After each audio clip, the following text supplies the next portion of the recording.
Commandant, how often have you talked to Secretary Mayorkas about Operation Fouled Anchor? I've talked to him on several occasions about it. The department is aware of Fouled Anchor, aware of the, basically aware of Fouled Anchor. So he was the Assistant Secretary of Homeland Security when Operation Fouled Anchor,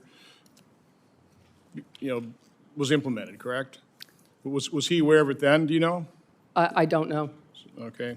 How often have you talked to Secretary Mayorkas about this committee's investigation of Operation Fouled Anchor and the sexual assault issues in the Coast Guard?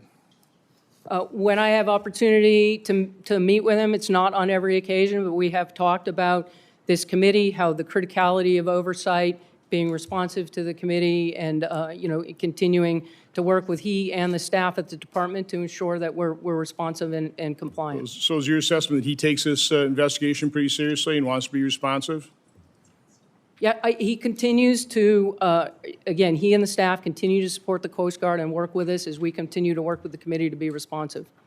So you're aware the Department of Homeland Security has something like 240,000 employees, right? Yes.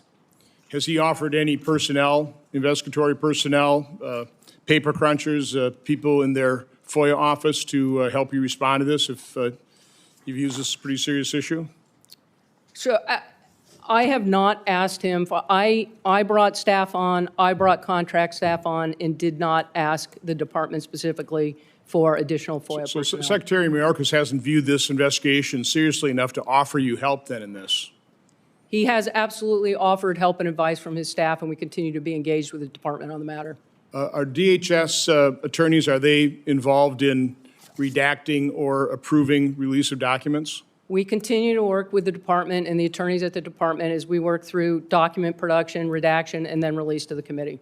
One of the reasons I ask that is, we now know in testimony from Dr. Morens and HHS that the FOIA officer, the person in charge of actually providing information due to FOIA requests, they seek her advice on how to avoid producing documents under FOIA. Are you aware of that? I was not aware of that. I am, and that's what concerns me. Are you familiar with Caitlin Morrow? Yes. So she entered the Coast Guard Academy in 2004. She left in 2005 after she was sexually assaulted by a classmate who is still in the Coast Guard. She appeared before this committee. One of her requests, and I thought it was a pretty reasonable one, is to just get her records. She still hasn't got her records, has she? She has gotten her records.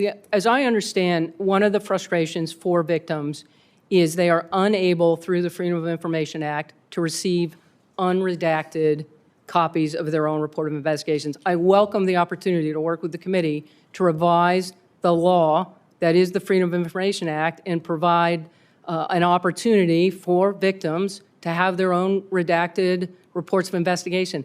I'm bound by law as it is currently prescribed in FOIA, but again, welcome the opportunity. It seems like that is a righteous thing to do for victims, is to ensure that they've got access to their own information. Well, I'd certainly like your commitment to, personal commitment to make sure that she gets to see her full unredacted records.